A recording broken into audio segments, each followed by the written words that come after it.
Muses of Mythology is a spoiler-heavy podcast. That's an understatement. We're going to discuss not just the events of this book, but the Rhineverse as a whole, and really anything that we feel is relevant. You can find full spoiler warnings in the show notes. Surt, or Suture, depending on where you heard his name from. Yeah. Surter, Suter, Sutter, Soot, Surt. Who knows? Who knows?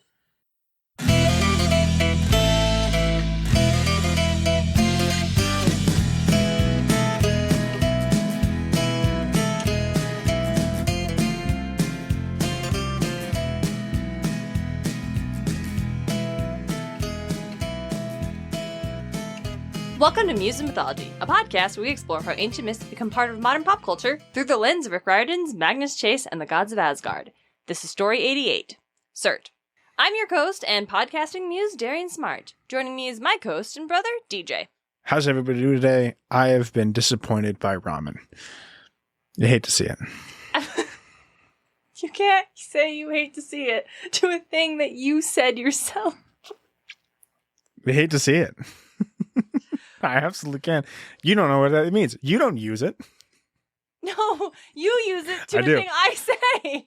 Oftentimes, yeah. But you know, I've done it to things I say before. Let's go reflect on your shopping decisions in the garden. It was the first thing I put in my cart. I saw you sent the video. We need to go to the garden. All right, DJ, here we are in the garden. And the garden is a place where we reserve for announcements. Yes. And we do have an announcement. Ooh. Dear listeners, you will be listening to this on Thursday. Yeah, terribly sorry about that. Sorry about that. We'll get to that in a second.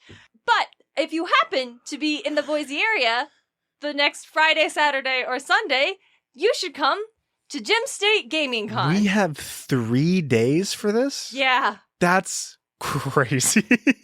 Gem State Gaming Con is a local convention here in Boise, Idaho that is dedicated largely to tabletop gaming and RPGs. Yes. There's also an aspect of slight video game stuff, or at least we have maneuvered it to let us have that. It's a gaming con, pretty much. Gaming con. Like, it might be for tabletop, but like, who cares at this point? But, last year we finagled it to let us do a Hades panel. Yes. So if you were there and you listened because you were there, hey, that's cool. Thanks for still listening. I appreciate it. This year we are going back. This time we are doing an event called Myth Madness, the greatest gods in gaming. Essentially, we are going to identify various deities from tabletop and video games. Some of them are going to be based on real-world mythology. Some of them are going to be wholly invented for their specific lores and stories. Mm-hmm, and we're going to put them head-to-head with past guest and friend of the show, Leo and Ben from Gaming Theater Presents. Nice. And including audience feedback. We are going to put them head-to-head, vote on the best, and determine who is truly king of the gods in gaming. A lot of my suggestions will be from SMITE. Probably. I know. I'm having a big challenge, not just front-loading it with Hades characters. I may have to make the rule of one per property. What? One per property? There's a lot. There is a lot. Yeah. 2 per property. And if you're like, that's really last minute, I can't get out there. Well, it's okay, because if you happen to be in Boise, Idaho, next month, August 22nd, for Boise Comic Arts Festival. Oh, wonderful. We'll be there as well, doing this same event, but this time, deities from comics. Oh, this one I will not have almost any hand in. No, it'll be great. It'll be mostly Darien. It's going to be great. And also, Leo for Gaming Theater Presents again is about Yep. that. And that one is actually a free convention. So if you are in the Boise area and you've never been, or if you're in the surrounding areas, if for some reason you were going to be in the area, you can come see us and come to this event. It is super cool. Of the local cons, it is actually one of my favorites. I like it a whole lot.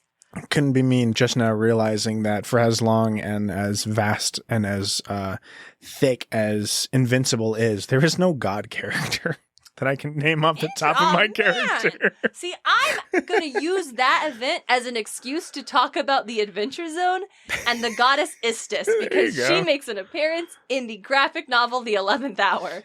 Yeah, those are the events we actually have coming up. They are very cool. Maybe we will record them and post them, perhaps to our Patreon or for bonus episodes in the future. Those are the events we have coming up. It'd be super cool to see y'all there. Yeah, 100%. I hope to see any of you guys there. Yeah. If you're listening to this and you come to see us, give us the word.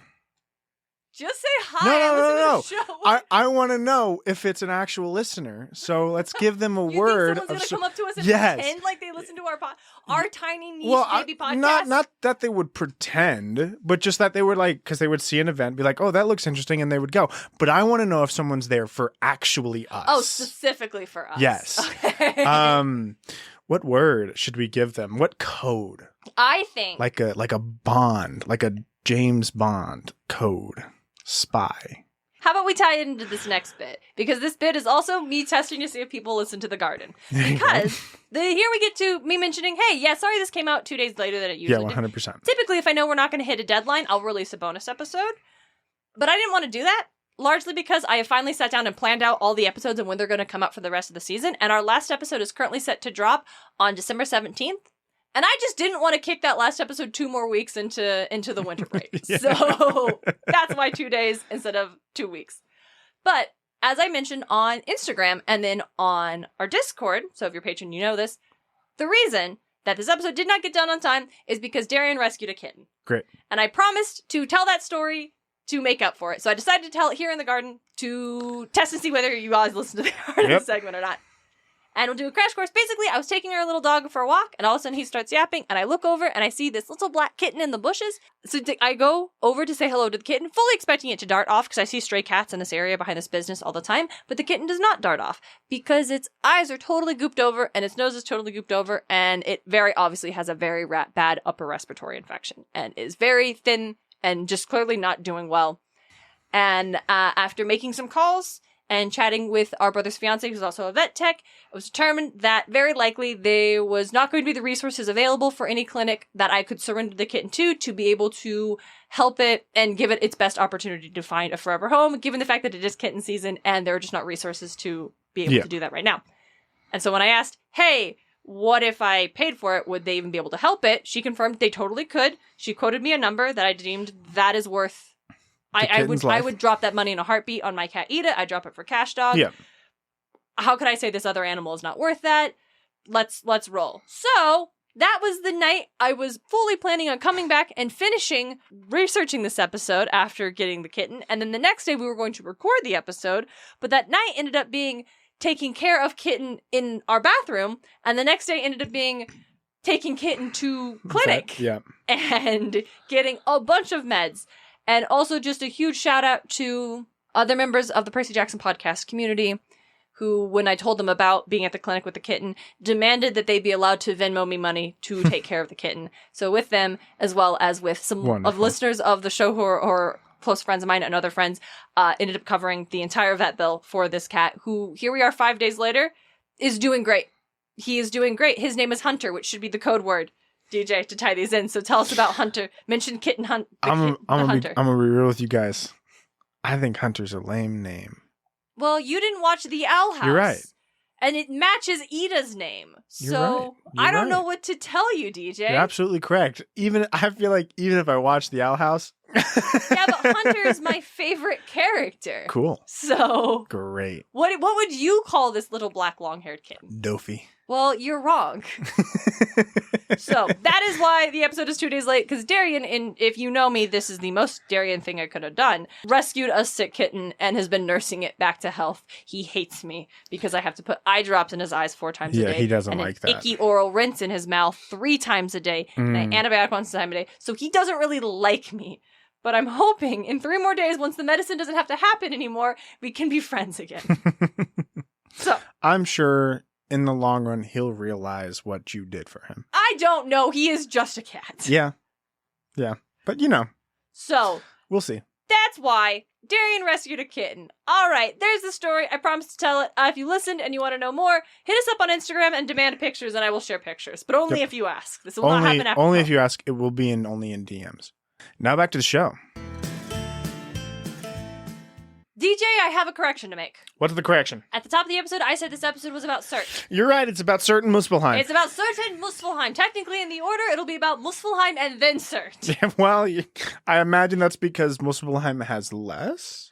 Well, the thing about that is, they're about the same. Oh, wow, that's a lot. That's a lot this compared to everything we've had. I That's know. quite a bit. That's that's like 6 a book. Yeah, there's actually a lot more. In fact, I even had because we're doing Surt and Muspelheim, and unlike Hell, they're actually mentioned separately.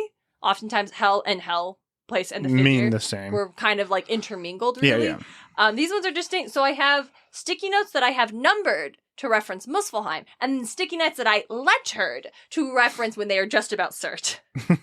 So we are gonna get in on that. DJ, what do you remember about Muspelheim and Surt from the Magnus Chase series?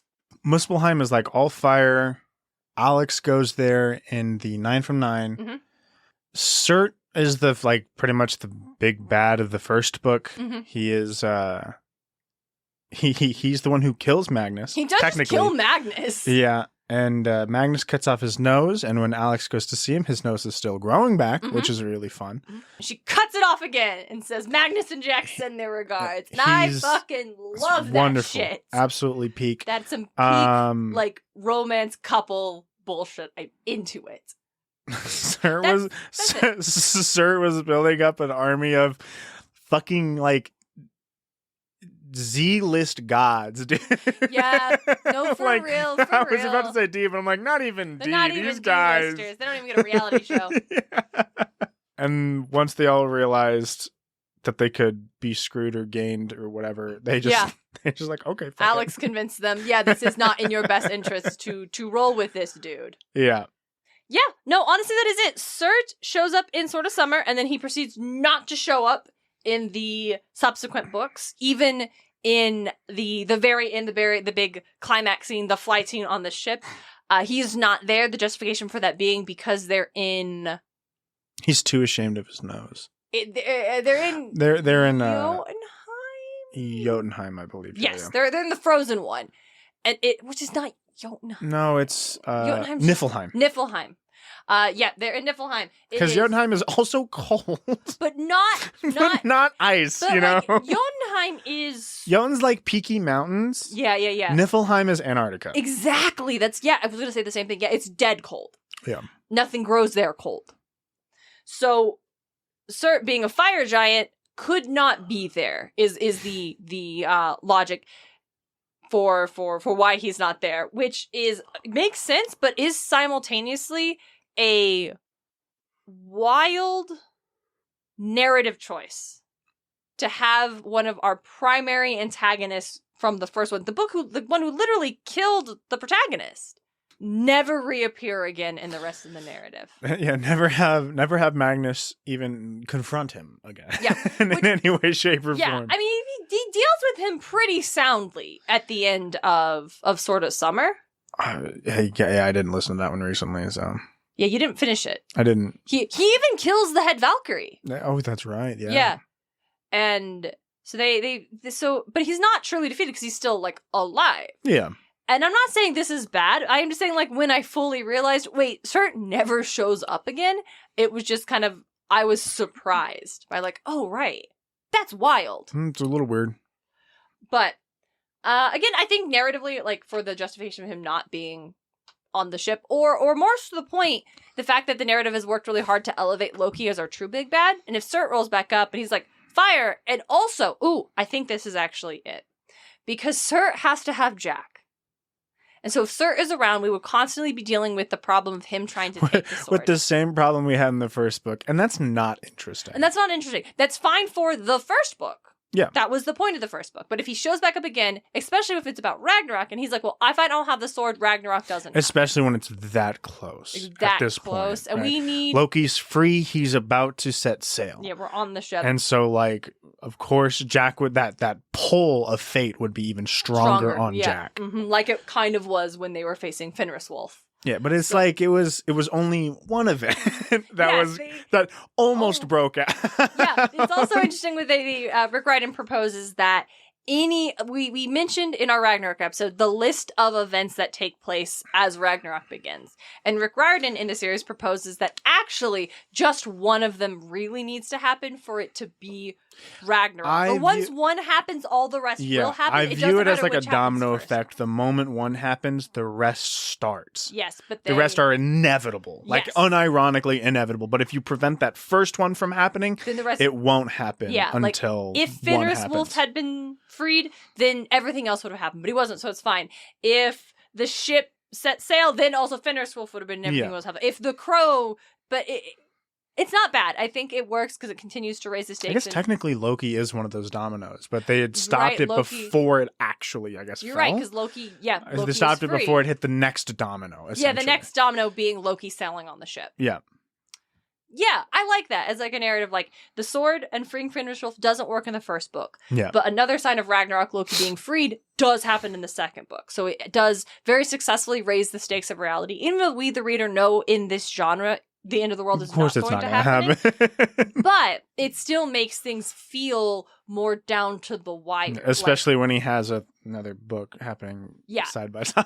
Right. Simultaneously, though, like, I think Rick Riordan is a skilled enough writer that if he did decide, no, Ragnarok is going to happen and we're going to deal with the fallout from that, I think he could do it. I think he could manage. It'd be very interesting. But he never would, because he's also not someone who will ever change the true canon of his source material. I am very excited for the book that involves Chiron, Mimir, and Bastet getting together. I don't know what the fuck he's planning. I don't know either. But he's planning something big. We don't have, I feel like we talk about this every episode. We don't have any information past Wrath of the Triple Goddess and then whatever the next book in this like side trilogy he's doing with Percy getting the letters is going to be. But we don't know anything else of what right now, we have hints at other books, but the only book that we know for sure is coming out is Wrath of the Triple Goddess. Which we're only a couple months away now. I'm excited. I like Hecate a lot. I am like 63% excited. More excited than Chalice of the Gods? More excited than Chalice, but I really liked Chalice. So it makes me more excited for this one. Okay. Right. For Chalice, I might have been at like, I don't know, 25, 30% excitement. Chalice really is like, this worked, and so you can see more. Yeah, and so I'm like, okay, I understand. I see where we're going with this. This is going to be fun. This is going to be a great three-piece series. I'm into it. My one hesitation is, maybe this is a bonus episode topic, my one hesitation is how historically I've never super loved the way Riordan has handled the goddesses. Like 9 times out of 10, I've always felt a little bummed out about the interpretation and the angle he chose to approach him. And I like Hecate a whole lot, and I think she's a very interesting goddess. I think he's better now, as we saw with Persephone. Yes. And I obviously have to wonder how much of that influence was having a co-author there to bring that perspective. And so I'd like to think, but because simultaneously we've also seen more nuance in the characters as a whole. So I'm not saying it'll necessarily be bad, but historically, the witchy characters we have gotten to see, Circe, Pasiphae, even Hecate briefly in training, Hazel, they weren't the best. I'm not going to say they were the worst characters in the series either. No. But they weren't the depth of what these figures could be and what they can have the potential to represent. Yeah. So that's my one. But I wonder even how much we're going to get of Hecate here. That's true. Because how much of... I'm drawing a blank on his fucking name. Ganymede? I feel like we hung out with Ganymede a lot. Did we? Yeah. We saw him like 3 times in the book. We saw him at Himbo and at the end. No, he shows up at school to ask Percy about how he's doing. I guess. I guess like... Comparatively to how often we usually see gods, we saw Ganymede a lot. And then we saw Isis quite a bit. You're right. So I think potentially we could see... Did you say Isis? I know nothing about that. Not Isis. Iris. Iris, okay. Isis. We saw Egyptian Iris goddess. Because it was like it was a dual credit that he didn't sign up for. No! Hate to see I'm so mad about that. Yeah. Okay, so that is not what this episode is. It's actually a different series. In fact, totally it's not even remotely close. Different series in Pantheon. Different like, goddamn. So, let's talk about Muspelheim. Yep. DJ, what do you think? What would you guess is the deal? It's just fire. It's hot. Mm-hmm. It's probably Northern Africa. Iceland. It's But Iceland? we'll get to that later. Okay. They must have shown up when it was erupting. Because it's like, what, a volcano there? Yeah. It's like, holy cow, this place is crazy. And then they sailed away. And it's like, this must be Muspelheim. It's crazy. It's hot. Hot compared to. Well, I mean, it does literally describe as have like lava and fire rivers. Like it is explicitly not just like, oh, the temperature's kind of balmy here. Like it is an inhospitable environment. Yeah. The thing about Muspelheim is that it plays a part in both the Norse creation myth and in the apocalypse into the world myth when it comes to Ragnarok. Mm-hmm. And I'm actually going to start with the prose Edda, with Snorri, because we talk about the how do you say that word? Gningagap. Yes, which is essentially this all-encompassing nothingness. To cite this translation from the Sibyl's prophecy, early of the ages when nothing was, there was neither sand nor sea nor cold waves. The earth was not found nor the sky above. Gningagap was there, but grass nowhere. So kind of... It's chaos. That primordial chaos, almost. Like just... But even less, it's just nothing. Yeah. And from this... I mean, that's just like... The reason I said chaos is I'm like, yeah, it's like where Apollo was hanging off on the cliff. Yeah, no, I got you. I also thought chaos. Under that, like just nothing. nothing. There's nothing there. And it also like follows that kind of chaos motif because often like there is nothing and from nothing springs something. Like God said, "Let there be light," and then whoa, crazy. And then there was light. Yeah, oh, there's something. Yeah. In this case, the first somethings were Niflheim. This is coming from the Gylfaginning. Next, just as I said, Niflheim, Dark World, was made many ages before the earth was created, and at its center is the spring called Roaring Kettle, and from there flow these rivers, and then like several rivers are mentioned. Then third said, first, however, there was a world in the northern... Sorry, my sticky note is covering that. There was a world in the southern region, which is called Muspel. It is bright and hot. That region flames and burns and is impassable for foreigners and those who cannot claim it as their native land. Okay. I love the wording. It's like, okay, so here's the Gningagap. Gningagap. Or maybe it's Gninganing.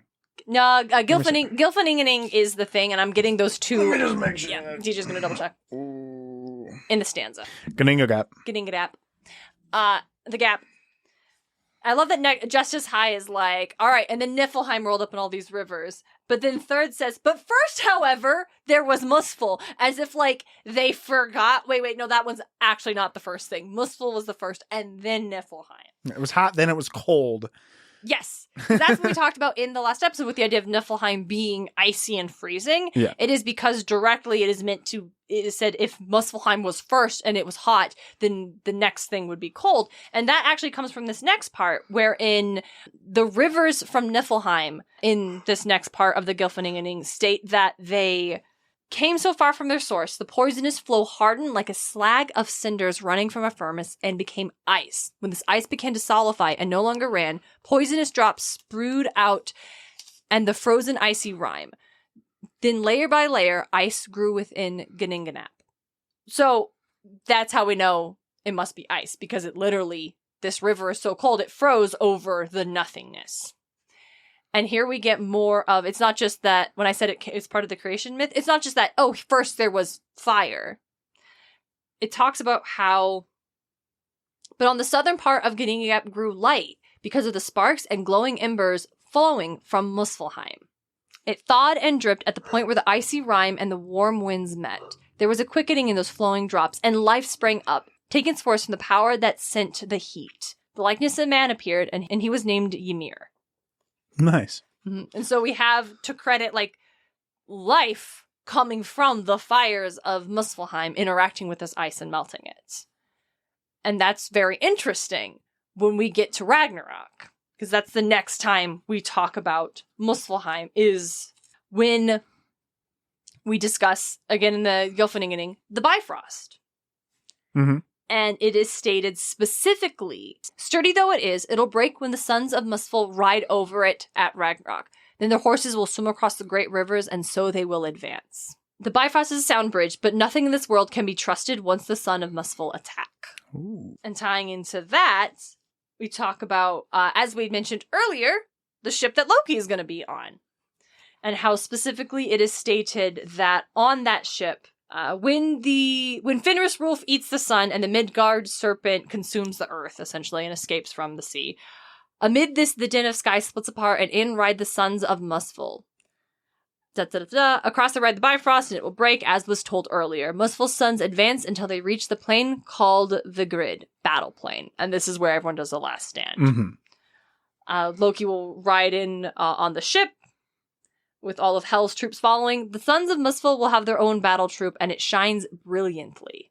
The field of Vigrid lies 100 leagues in each direction. Nice. And that... and... The last piece I want to talk about, specifically of Muspelheim in this context, is how, again, as you remember from the Ragnarok episode, once everyone is dead, everything is consumed by fire. And in this passage that's in the Sibyl's prophecy, the sun grows black, the earth sinks into the sea, the bright stars vanish from the heavens, steam surges up, and the fire rages. Heat reaches high against heaven itself. And I mention this passage in particular because the word here that's used for fire in the original text is this term called aldranari. And this, in reference to fire, it actually means nourisher of life. Like the kind of fire that nourishes, like the fire that created life in the first place. Yeah. So very specifically tying in the fact that this is the same fire that was from Muspelheim. Yeah. Like, this is not a different fire, right? This is the fire that created everything, that led to the creation of everything, that is now destroying everything. And creating new. And then when it all, kind of, because when it all grows out, then there will be the new. Yeah. If we wanted to jump over to the Poetic Edda and mention Muspel, it is mentioned twice. Once in the Sibyl's prophecy, as I just mentioned, where Muspel's troops will come to the battlefield and stuff. But Loki references during Loki's Choral, that flighting poem we talked about. Specifically when he's going back and forth, everyone's throwing insults and he's shooting him back. And Frey steps in. A wolf I see lying before a river mouth until the powers are torn asunder. Next you shall be bound unless you fall silent, smith of evil. Loki said, with gold you had Gymer's daughter bought, and so you gave away your sword. But when Muspel's sons ride over Mirkwood, you don't know then, wretch, how you'll fight. And two things I wanted to talk about: how both times Muspel is mentioned, or Muspelheim is mentioned, it is that phrase Muspel, in terms of the troops of Muspel or the sons of Muspel. Yeah. And I acknowledge that because it is, some scholars theorize that Muspel might not be a place. I just figured it was because it's like, why do we need to say Heim after every world? We know what we're talking about. True. Those are the two places that it's mentioned or referenced in the Poetic Edda. Mm-hmm. Now, DJ, you may have noticed that when I was referencing it in the Prose Edda, I often really use the term Muspel, because Muspelheim is said the once. That one time I mentioned it earlier is the one time it's said. It appears only in Snorri stuff. Yeah. And so the concept being like perhaps Muspel was actually a figure, kind of like the inverse of Hel, almost. Yeah. Where there's maybe not a poetic like version of let's like personify death and now she became a goddess, but maybe Muspel was, I saw the terming of like the progenitor of this race of beings that will fight against the gods. So when they say Muspel's sons, it's literally not like the sons of place, but the sons of this being, this entity. Yeah. Because even in, I mean, I could be wrong, but in like Nordic, adding son at the end of something means you are actually the son of this person. Like Thor, Odin's son. Yeah. And then I want to dive a little bit more into Snorri mentioning it and being the only place where it's referred to as Muspelheim. But I just want to underline that, yes, I did say Mirkwood. Like, you know, the forest where the wood elves live in Middle-earth. Oh, yeah. Like Legolas's house. Because, yeah, we all know that Tolkien was heavily influenced by Norse mythology. Yep. But as I'll put a pin in it, we're going to talk a little bit later, how this guy maybe was just using the Eddas the same way modern authors use baby name websites when you need to name a character. Let's just see what's Yeah, why what not? I like. It doesn't matter. Who cares? But I'll put a brief pin in that, and we'll talk about, not a bad thing, but I'll put a pin in that. We'll talk about it later. Just because I said the word Mirkwood, and it couldn't just let that slide by. So, the thing about Snorri is that we often say, and then Snorri made it up. And then this is Snorri's version. This is Snorri who had to say about it. This is the Snorri the goat. The goat, yeah. And I think on this podcast too, I have leaned into the comedically, right?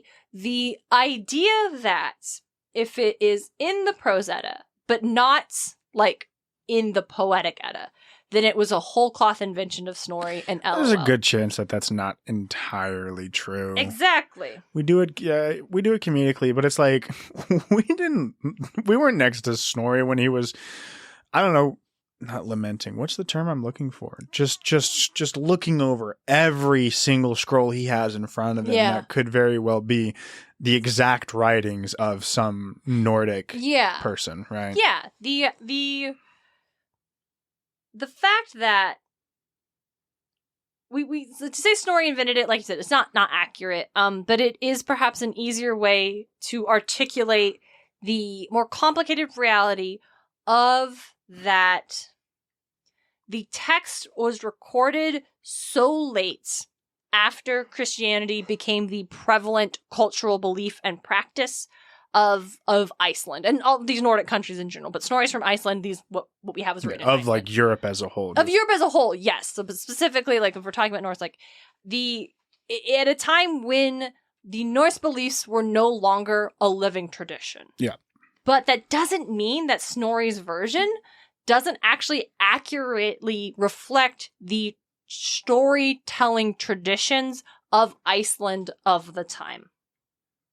And to I want to spend some time with that, and to underline what I'm saying, I want to compare it to ancient Greece. Okay. And how we know, as we talked about a lot, that ancient Greece was a long time. Long. And it was a wide, expansive region. And the stories of aversion we would have being told by the bards in Athens were not necessarily the same as the stories we had told about these same figures in Sparta. Yep. And how in 300 years, those stories would look very differently. But what we have are the written down records that we can see how they have changed and evolved and adapted over time, because we can, like researchers and archaeologists and scholars can date these texts with XYZ approaches, right? Yeah. So we know how they changed, and we know how long stories held on. Nordic was probably about the same size as Greece, or Old Norse was probably about the same size as like Greece. With at its peak, you got right? boats, yeah. And we know it didn't last as long, so we can, like, the age of like the Viking age was much shorter. Yeah, but still, that the stories evolve with the telling and the region. Yeah. And when we get into Egyptian mythology, when we talk about the King Chronicles, this is going to be a recurring thing, because that's incomprehensibly long. Yeah. The Egyptian history. The Egyptian is like actually 10,000 years. More than, right? The human brain cannot really accurately fathom Ancient it. Egypt is stupidly long-lasting. Yeah. Compared to every other civilization. Yeah. And so in that context, deities and stories would rise and fall in popularity across dynasties. And sometimes in between, even pharaohs changing hands. Yeah. Right? Things can change that quickly or that long over time. And so imagine if we didn't have Homer. Right? Imagine if we didn't have the Odyssey and the Iliad written down at any point in time. Imagine if we didn't have the plays written down and recorded, right? We didn't have any of that stuff that was in the time of ancient Greece, when it was its own civilization pre the Roman era. So let's say we didn't have any of that written down, but we had Ovid. Let's say we had Ovid stuff. I could equate the prose Edda, I think, accurately to Ovid being Greek mythology even though like Ovid's Metamorphosis, which is the thing we referenced when we talked about like the Medusa myth and stuff like that, was in Latin, written in the 8th century in Italy. Yeah. But we still talk about him as being part of Greek mythology, even though he was not Greek and came much, much later to this time when these stories were being told very livingly. And of course, this isn't a one-to-one comparison because Ovid did the Greek traditions so heavily influenced and were incorporated by the Roman Empire that there's a lot of similarities, and Ovid did practice these beliefs and these traditions himself, whereas Snorri does not. But those versions are still so integral to what we view as the canon Greek mythology. And because it's not even necessarily saying that Ovid himself made it up whole cloth, he himself may have been recording the versions that were popular in the time and elaborating on them. I think the point I'm trying to get is, like, as I myself am gaining a deeper understanding of Norse mythology and this complicated area that it exists in trying to learn about it and just appreciate it, is that even if something is only mentioned in the Prose Edda, I don't think it is sound to just say that means Snorri made it up whole. No, of course it's not. Yeah. Right. I think we could also very well, sometimes it did, like maybe it did, like we have no way of knowing. And we talk a lot about how Snorri was influenced by being Christian, right? And he could be adding some fun Christian flavor to it. Yeah, like, or making a point of like, hey, but God though, but capital G God, but hey, y'all, Troy. Like he had an agenda, a specific goal he had in mind. But when we have things like Muspelheim being mentioned here and nowhere else, that doesn't necessarily mean Snorri made it up. It could very well mean, or like when Hel is a goddess, that doesn't necessarily mean it was made up by Snorri in that moment while he's sitting there in the 13th century writing it down. Yeah. It could mean in the 9th century that became a norm of the oral storytelling traditions and that has lived on or evolved in the 10th. Like we don't know. But I think I'm going to try to step away from saying this is Snorri's version or what Snorri had on and try to be more conscientious about just being like, and then when we look at the Prose Edda, this is where we find it. And then underlying, like, I think it's interesting that Muspelheim is only mentioned in the Prose Edda because I find the fact that one thing exists in one place and now we know about it at all so special because if that thing was gone, we wouldn't have it, period. So I wanted to take this moment just to like kind of spend some time discussing it. And especially in the concept of Muspelheim, like just because it's only mentioned in the Prose Edda doesn't mean it's necessarily completely disconnected to other concepts of what we would have seen in like the living Norse storytelling traditions. Yeah. Because like the cosmological concept of Muspelheim was so much older. And can find like cognates of the word Muspel are found in Old High German and Old Saxon texts. And so the meaning and the concept likely goes much earlier in the Proto-Germanic period. So just because this word only exists in this one place and was recorded by Snorri doesn't mean the concept wasn't much older and wasn't a part of the tradition in and of itself. And the idea, like the way Muspelheim is used compared to Muspel is like very consistent. And so it's not wrong to intertwine these ideas and call Muspelheim the place. But things that are wrong. I want to talk about Henry Adams Bellows. Do you remember? No, I don't know who this guy is. You do know this guy, you just don't remember his name. Okay. We talked about this guy in our Yggdrasil episode in talking about where we got the concept of the 9 worlds. Oh, okay. This is the FCC guy who translated the Eddas. In his translations, identified the 9 realms as being these named places. He said, these are the ones, right? And at the time, I was like, yeah, man, go off. So give our listeners a peek behind the way I approach the curtain, is that sometimes, because I have my translations, the ones that I have, the Poetic Edda being translated by Caroline Larrington, and then my Prose Edda being a translation by Jess Byrock. And I love that. I love having it tangible. I like being able to flip and having one thing we're referencing consistently. Like, I like that. But sometimes if I have the entire book and I'm flipping through poems, I'm trying to find every place where Surt or Muspelheim is mentioned. That can be tricky. So I will go online. I will find a text version of the poem that I'm looking, and I will be able to search. Control F. Control F, find all the things, and that's great. And so I knew that in the seer's prophecy, Muspel is supposed to be mentioned. Like, I knew that, but I couldn't find it in this text that I was using. I'm like, why can't I find it?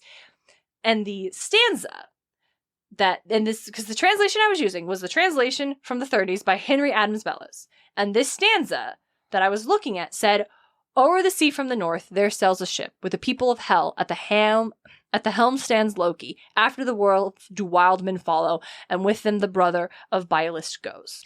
And I'm trying to figure out why it doesn't say Muspelheim in the stanza, but does say it in the footnote. Because Bellows footnoted the shit out of his work. Every time Surt is referenced, he explains who he is in a footnote. Like, again, not gonna knock this dude. He really liked this, knew a lot about it, and wanted anyone who was reading it to gain the same level of knowledge. Like, I think he and Snorri would have had a lot to talk about. But in the footnote, for where it's noted, the footnote associated with the people of hell. The manuscripts have people of Muspel, but these came over the bridge Bifrost, the rainbow, which broke beneath them, whereas the people of hell came into the ship steered by Loki. So I want to talk a little bit about translations and how no translation is ever going to be the most direct, truest sense of what the original script intended, because you're going to have translators making choices. For example, Bellows made the choice here that even though the manuscript said Muspel, he thought, nah, but Muspel took the bridge, so it's the people of hell, and just made that call that the people of hell are the ones that rode with Loki on the ship. Yeah. And I'm not saying whether that's right or wrong. I'm just saying people be doing people things sometimes and creating a narrative. And I think you could have armies coming on two fronts. I don't know. That does fall in line with the fact that, well, if Muspelheim is super hot, why would the fire giants be coming in on the icy boat? Yeah. Where Loki's at? Exactly. So it's not wrong. So he'd come from hell. And circling back to why I actually mentioned why Surt wasn't there at all, because Niflheim and it's cold, I think this is Rick Riordan's version he's referencing. Because literally armies of hell are coming out of those cracks in the ground that we talked about a couple episodes ago. Yeah. And getting on the ship. But not the forces of Muspel.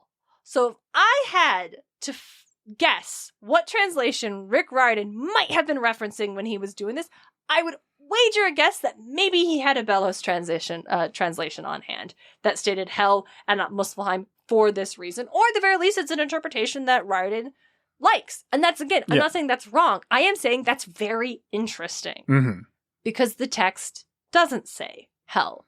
It specifically says Muspel. Neat. So, again, me not saying Bellows is wrong and we should be shamed and don't listen to his translations. Though, later on, I was like, fuck off, I don't want to use Bellows' translations if he's going to make choices.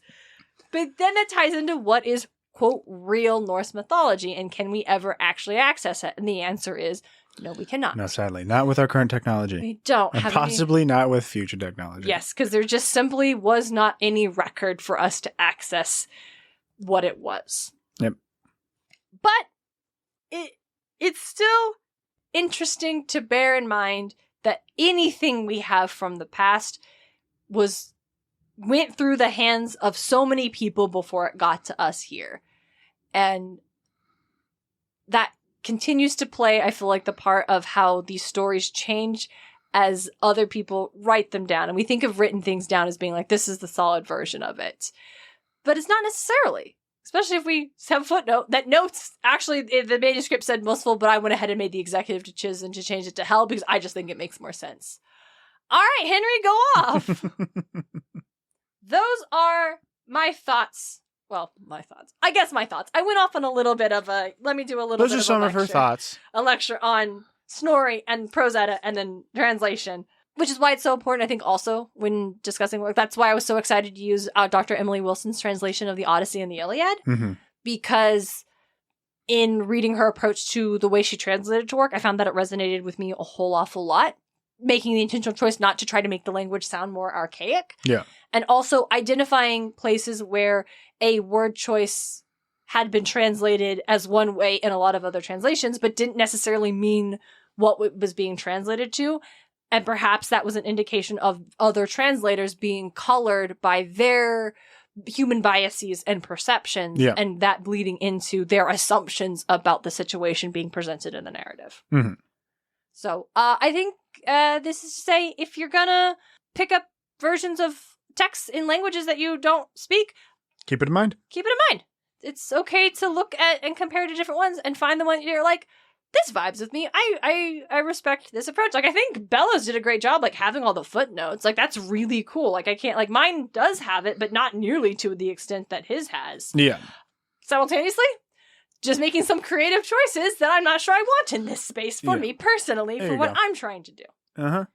Let's talk about Surt. DJ, do you remember how Rick Riordan describes Surt in Sword of Summer? Dapper man with a suit. Dapper man with a suit. Yeah, D. Kind of exactly that. I would like to read the description because I love it. Fire danced across the roofs and cars. Windows shattered from the heat, spraying the street with glass gravel. Drivers scrambled out of their vehicles and fled. It looked like a meteor had hit the bridge. A 10-foot diameter of asphalt was charred and steaming. In the center of the impact zone stood a human-sized figure, a dark man in a dark suit. When I say dark, I mean his skin was the purest, most beautiful shade of black I'd ever seen. Squid ink at midnight might not have looked so black. His clothes were the same, a well-tailored jacket and slacks, a crisp dress shirt and tie, all cut from the fabric of a neutron star. His face was inhumanly handsome, chiseled obsidian. His long hair was combed black into an impeccable oil slick. His pupils glowed like tiny rings of lava. I thought, if Satan would reel, he'd look like this guy. Then I thought, no, Satan would be a schlub next to this guy. This guy looks like Satan's fashion consultant. Check this out. He's Father from Codename's Kids Next Door. Oh my god, he's Father from Codename Kids Next Door. Oh, yeah. Yeah. Just like the suit is visible. Yeah, you can just see the outline of the suit and all. Yeah. I think we can see Riordan making a very intentional choice to try to avoid Satan iconography. But also, this dude is black, therefore bad. And whilst that is the case in the text, Surt is, and we'll get into Surt's name means black one, swarthy one, which means black. But you can see in media the one, not the one, but like the villain being a darker complexion than our hero. No, he's just like actually black. He's just actually so. This motherfucker's Vanta black, okay? Yeah, like specifically making a point to try, like he's describing him. He's like he looks like inhuman and kind of trying to lean into like he's black, but like in a way that like no human being, no matter their complexion, would ever like. This is not a skin tone of humanity. Yeah. But also, but he's super hot though, guys. But he's super hot though. He's attractive. Blackness is not like it, yeah. It's doing a lot, and I can see the strings being pulled, and I appreciate the effort. I cannot speak on whether or not this is a successful approach on what he's trying to do here, but I appreciate it. And also, I appreciate villains being hot. Just to trying to lean away from ugliness being associated with villainy. Yeah. So having like super hot bad guys I'm never mad. And Satan's fashion consultant is good. But then you said Father from Codename Kids Next Door, and I just can't anymore. I just don't know what to do. Oh man, when number one's dad rips the fucking rips the black and red suit off. It's so funny. You're like, what the fuck? Yeah. Magnus and Alex both cut off this man's nose. Oh, yeah. It's great. So, Surt. I got... This man looking like Red Skull. He is looking like Red Skull, but obsidian instead of ruby. Ugh. I think he is the beginning of the 9 from the 9 story. He's grown back his nose a little bit, but looks like a little baby nose. It doesn't fit on his face. Let's dive into Surt, and this time we will be starting with the poetic Eddas. Specifically, kind of...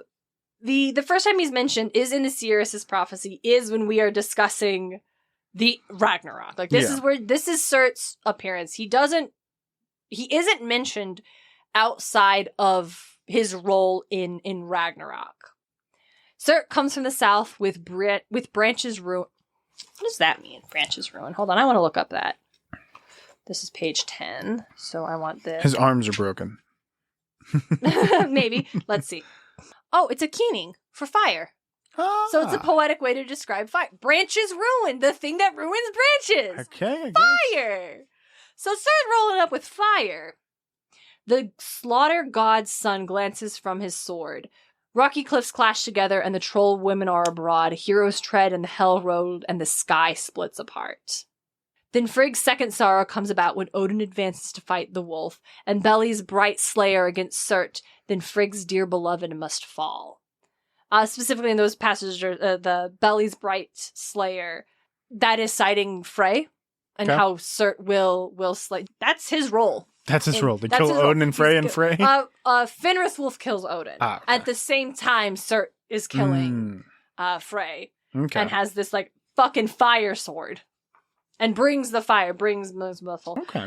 The other times that Surt is mentioned in the Poetic Edda, and I've got 3 other times where Surt is mentioned, he's mentioned in the context of, like, a trivia question. Who kills Frey? Ding, ding, ding, ding. I know. Kind of that. So in Vafthunder's sayings. I'll take Ragnarok for 400. The one who kills Frey. Ding, ding, ding. Who is Surt? That is correct. I'm sorry, we were looking for Surtur. You mother... The judges are actually saying, we'll take that. We will accept Surt. Who is Surt? We'll take that one too. Okay. So in Vafthunder's sayings, which is a poem in which Odin disguises himself and then goes and challenges a dragon to, not a dragon, excuse me, a giant to a contest of wits. At one point, Odin says... Or the giant says, and Odin is disguised and he's calling himself Gagnarad, which is important for what I'm about to say. Vafthrundir said, "Tell me, Gagnarad, since on the hall floor you want to try your skill, what is the plane called where in battle Surt and the good-tempered gods will meet?" Odin said, "Vigrid the plane is called, where in battle Surt and the good-tempered gods will meet. 100 leagues it is in each direction. That is the field ordained for them." Okay. And then in that same poem, we see that exact same thing again. Odin says, "Much have I traveled, much have I tried out, much have I tested the powers. Which Aesir will rule over the gods' possessions when Surt's fire is slacked?" Vafthrundir said, "Vidar and Valley will live in the gods' sanctuaries when Surt's fire is slacked. Modi and Magni shall have Mjolnir and demonstrate battle strength." Neat. So again, just being like, hey, so Surt's fire being the reference we mentioned earlier of what consumes all the earth, and how Surt is the one that brought that fire from Muspelheim, tying us back into the term specifically fire that nourishes, that fire that created all the things. That is specifically, like, we know that is the fire that destroys everything in the end, and Surt is the one who brings it over. Yeah. One more example of Surt just being used as a trivia question, being like, all right, where is it going to be when Surt does this? And who will survive when Surt's fire is slacked? We're going to talk about a poem I haven't referenced before called The Lay of Fafnir. And this is a poem in which the hero Sigurd is fighting a dragon. Yeah. Named Fafnir. Yeah? No, DJ's like, I know that. I do know Fafnir. Mm-hmm. So Sigurd said, "Tell me, Fafnir, you are said to be wise and to know a great deal. What that island is called where Surt and the Aesir will mingle sword liquid together." And damn, mingle sword liquid together is a phrasing. A little wild. Fafnir said, "Not yet made, it's called, where all the gods shall sport with their spears. Bifrost will break as they journey away, and their horses flounder in the great river." And I just thought that was interesting. It was fun. How any other time Surt is mentioned, it's like, I feel like the same way like how hell is referenced, and it feels like it is just a poetic thing, and Surt just feels like a trivia question, like exactly what you said. The last kind of one I want to talk about, referencing Surt, how he like, the Gylfaginning literally says next Surt will throw fire over the earth and burn the whole world whole. He like survives till the end of Ragnarok. Like once Loki and Heimdall battle each other to the death, that is when Surt just like throws a fire blanket over everything. He like flips the Monopoly board. Game over for everybody. Nobody wins anymore. I don't want to do this shit no more, man. Like, I don't even know what the in-game... I guess he's a fire giant, so he'll be fine, but we know he doesn't make it to the end of Ragnarok, but nowhere is it cited what happens to him. Yeah. If he's still there and just isn't specifically named afterwards. Like, it's wild. Here's one more wild Surt fact, since I'm just mentioning wild Surt facts. I want to talk about another poem that I haven't mentioned before. And this one translates to the saying of Fiosalvin. Once again, we have a hero meeting a giant. and discussing facts and details about. So in this poem, I'm going to read to you this stanza. Vidofnir, he's called. Oh, once again. Here's another thing. We have someone asking a trivia game, a wisdom challenge back and forth. Tell me, much wise, because I'm asking you, and because I want to know. Honestly, great reasons to ask a question. Mm-hmm. I stand by it. What is the cockerel called who roosts in the tall tree? He glows with all gold. Vidofnir he's called, and he roots in weather glass on the branches of Mimi's tree. The one sorrow alone he crushes unbearably Simara with agony. Now, I didn't say the word Surt there. Mm-hmm. But if we reference the text, that stanza contains the phrase Surtur sin matu. And that's like the best manuscripts we have. Like, that is the wording. And those last two words, like Surtur, we know means search. But sin matu, they don't appear anywhere else. We have no idea what that means. And so sometimes they are turned into Sinmaru. Mm-hmm. And since Surt is mentioning the entire phrase, they look at it and some scholars believe it's meant to be like a female companion to Surt. Perhaps his wife? That is a theory presented by Lee Hollander, who says maybe Samara is supposed to be Surt's wife. We have no idea. We also don't know why this rooster apparently crushes this woman with unbearable agony and makes her so sad. Like, we have no... what is any of this? What is going on? We don't know, because the larger stories that this must be referencing have been lost to time. Yeah. Did not get recorded. If they did not get preserved. If it did, it has not been discovered. We do not know what this passage means. So it's just secret wife, I guess. So, DJ, earlier we mentioned when you're like, I think Muspelheim is Northern Africa because it's hot. It's hot. It's hot as fuck. It's hot as fuck. And I said, it's actually Iceland. Probably because there's a volcano and they showed up when it was erupting. Here's the thing. There are volcanoes throughout Scandinavia. Yeah. Like, Norway has like 2 active volcanoes. And one they thought was dead until it erupted in the 70s. Which is like not a thing you ever want to have happen. It's like, dead volcano. Let's set up a town around here because this ground is really rich. Really do the ash. Yeah. I mean, that's why Iceland is so gorgeous. Yeah. It's got a lot of volcanoes. Yeah. So, there is some, and then they become, because the texts we have are literally from Iceland, but there's some idea that Surt as a figure may come like largely from Iceland. Mm-hmm. Dame Bertha Suits Philippots, who was an English scholar in Scandinavian languages, literature, history, architecture, and anthropology. This woman did a bunch, and she was born in 1877. So I just wanted to really underline, hell yeah. Now, she theorized that Surt was a volcano demon who was inspired by the volcanic eruptions of Iceland. And this isn't like a totally out of nowhere like theory for her to have proposed. Scholar Rudolf Semek also theorized that Surt is super old. Like, he acknowledged, like, he quote, the concept of Surt is undoubtedly old, because Surt is mentioned in 10th century scalads, which are Icelandic poets or poems that are different from the Eddas, and also in poems that are collected in the Eddas, as we've referenced, and also in the name of volcanic caves. And there's one that's called Surthella in Western Iceland. That's what it's called today. But it was already recorded in a much, much, much older manuscript. Mm-hmm. So that there's a concept that, like, yes, Surt as a concept was very old to the Icelandic region for a very long time. Yeah. And he also noted how the giants are usually described as coming from the east. So it is specifically different that Surt was said he came from the south. Mm. And how that makes it specifically different. And, quote, surely had to do with his association with fire and heat. And, quote, in Iceland, Surt was obviously thought of as being a mighty giant who ruled over the volcanic fire of the underworld.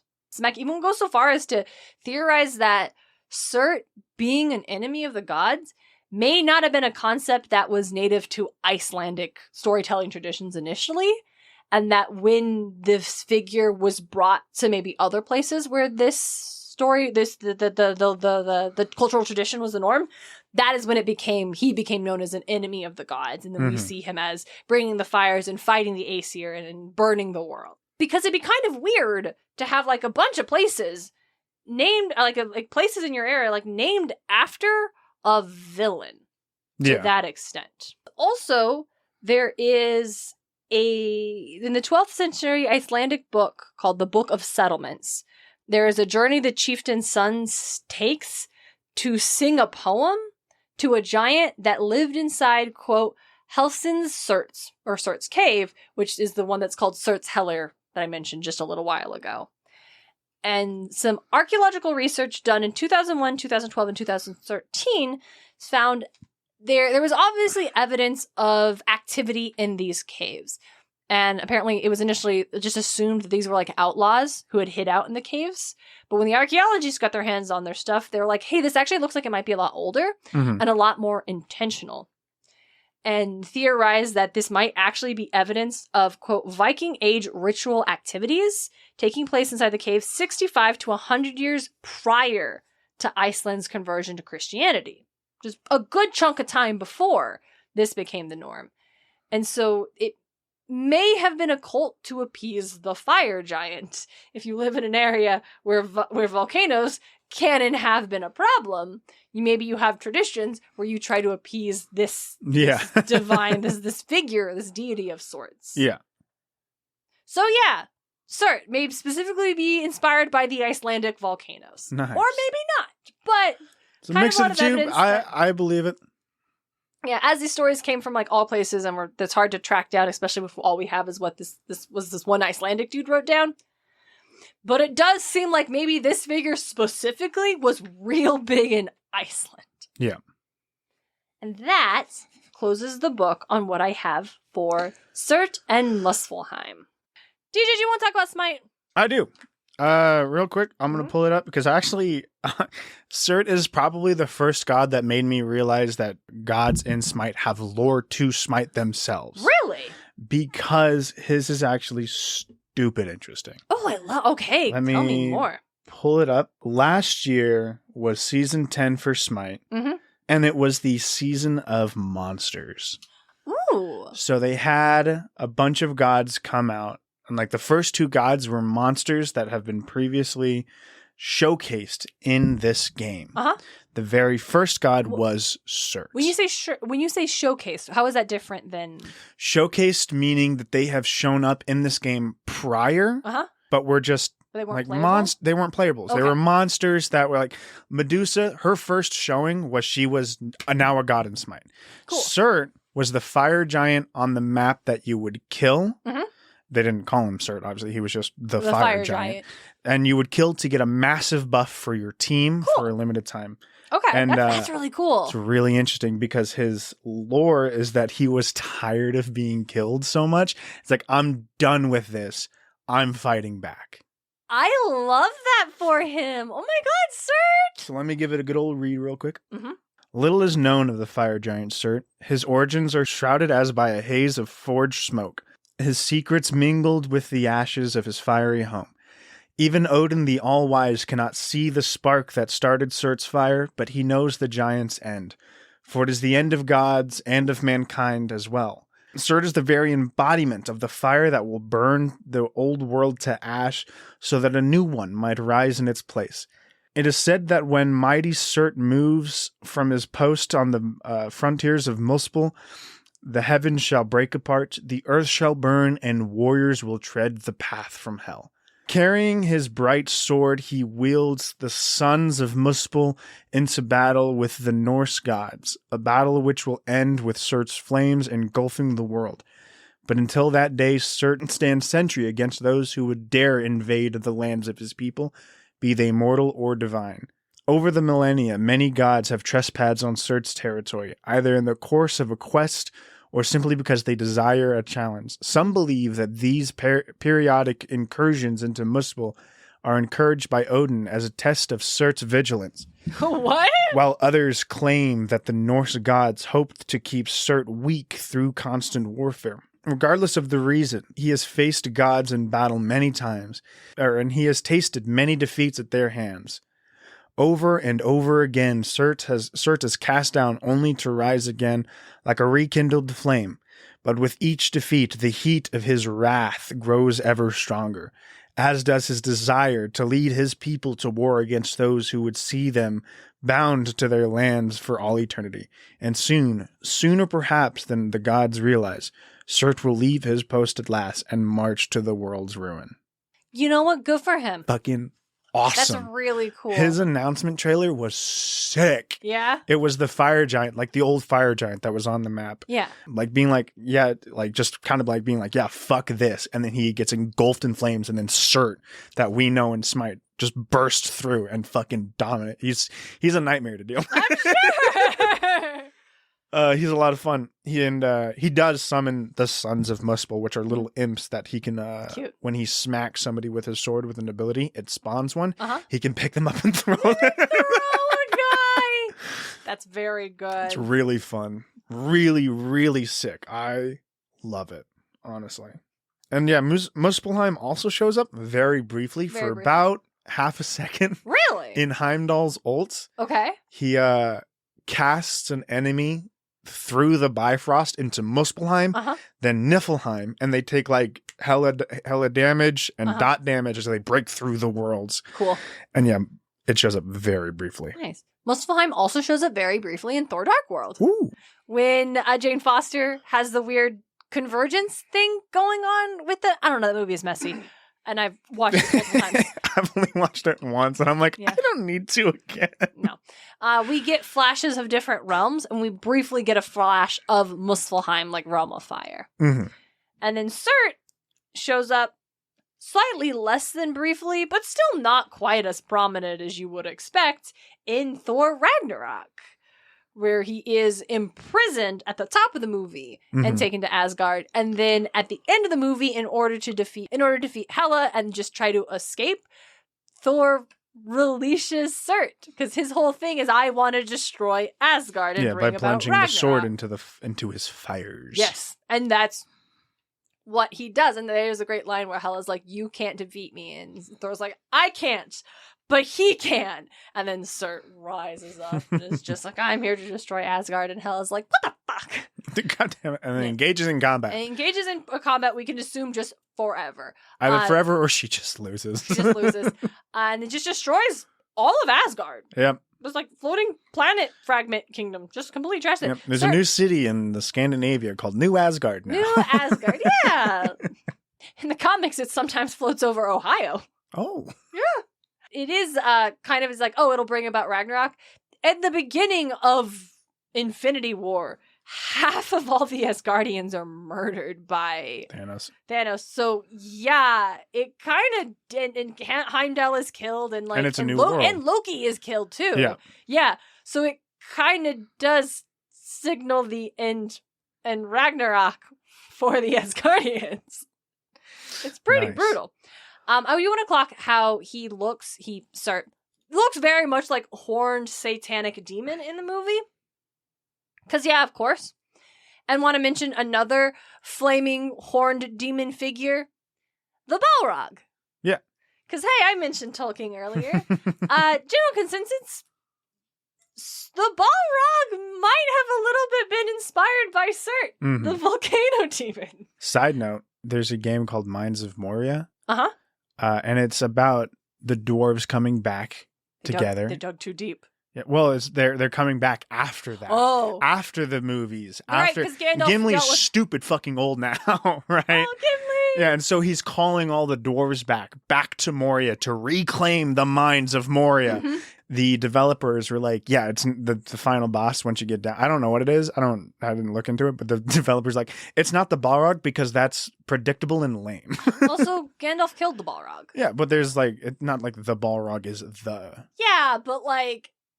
It's a right. Balrog because it's a thing. It's a thing. Yeah, Balrog, right? We say the Balrog. We say the one because it's the one that we know, right? But right, it's Balrog is general. I wasn't going to mention this until our dwarf episode, but when I was flipping through the Seer's prophecy earlier, trying to find mentions of Surt, I did come across a stanza that starts with Fili and Kili and then ends with Oakenshield, and I was like, you motherfucker.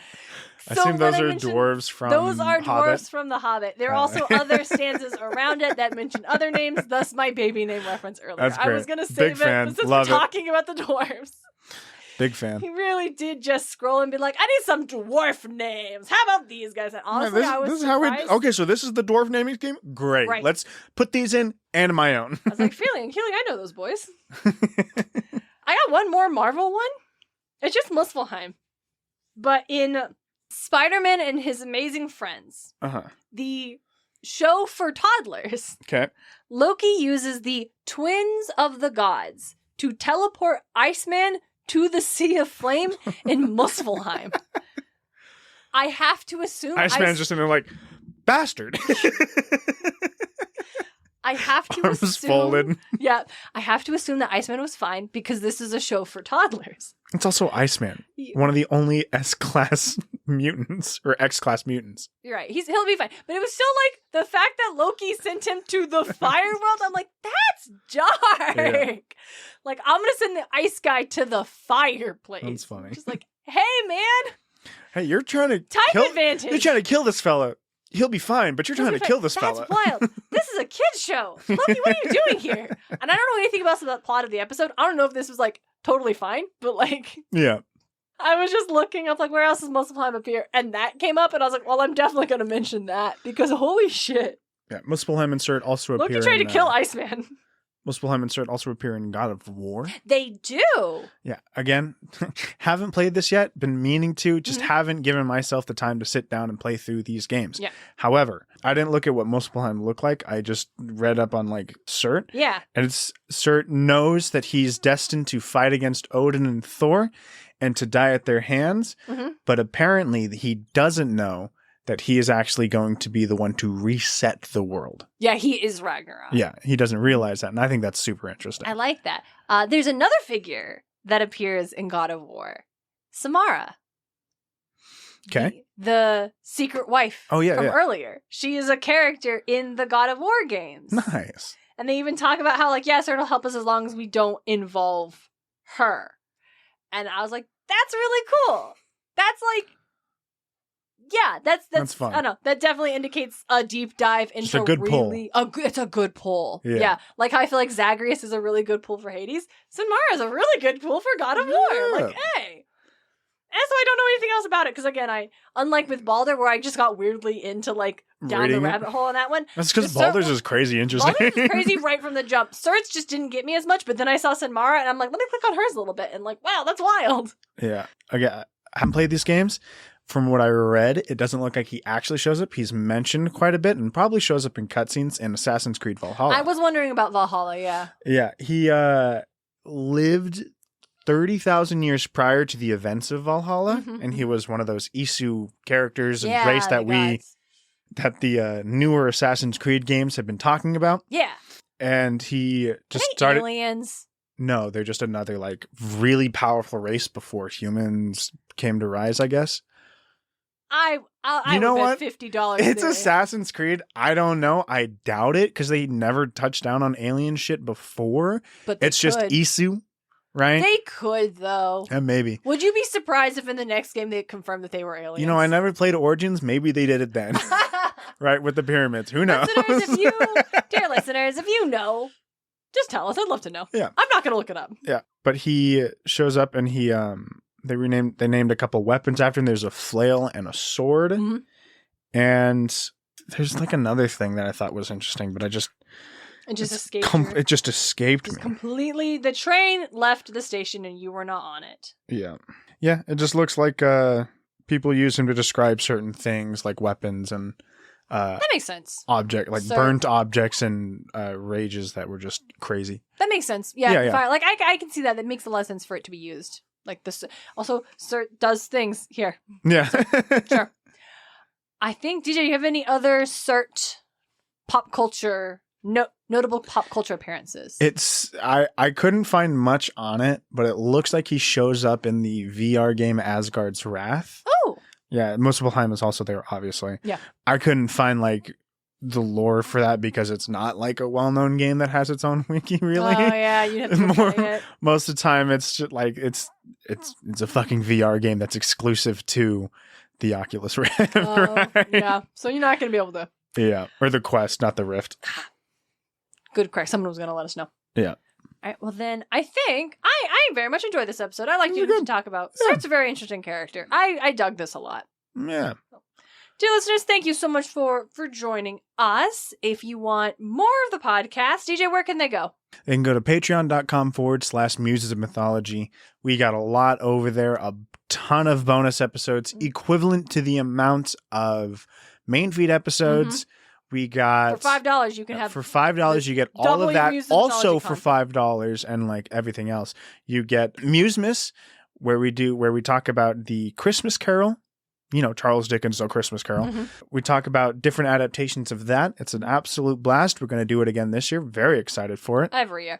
If you want a little bit more Muses in your life, you can hit up the Podcast Hero tier, which unlocks our Remyth episodes, where we deep dive into another pop culture thing that deals with mythology and really dissect that. We've recently covered The Mummy.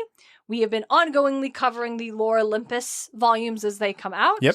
I finally read Song of Achilles, and we covered that. And we will soon be covering, dear listeners, if you listen to Monster Donut, you will know Emily over there is brilliant, classic scholar-ish writer, who you may not know, also wrote an opera that DJ and I got to see. Okay. And we are going to be talking about that. It is all about how Emily hates Virgil. But we'll get into that with her properly over in this coming Remyth episode. All right. In the meantime, dear listener, you may be thinking, hey, they mentioned Surt and the Flaming Sword, but they didn't mention Frey and where the sword came from and all of those things. Well, dear listener, that's because we're going to talk about that in our next episode, where we'll be talking about Frey, Freya, Folk Wagner, Vanir, and Vanaheim. We're going to be talking about the veneer and where they come from. Yes. We will be talking about that when we are back in your ears on Tuesday, July 30th. And until then, don't be like Zeus. Don't be like Zeus. Muses of Mythology is created and hosted by Darien and DJ Smart. It's edited by Darren Smart. The show is produced by Darien and DJ Smart, as well as Tim O'Connor. The Crystal Conman. Nicholas Miller. Our music is Athens Festival by Martin Hain. And our cover art is by Audrey Miller. You can find her on Instagram at bombshellnutshellart. Want more Muses of Mythology? Support the show on Patreon. Just $1 gets you exclusive bonus content. Get more at patreon.com/Muses of Mythology. You can also support the show by leaving a review at lovethepodcast.com/Muses of Mythology. Or tell a friend why you love the show. Don't forget to check out all of our episodes and episode transcripts at musesofmythology.com. Thanks for listening.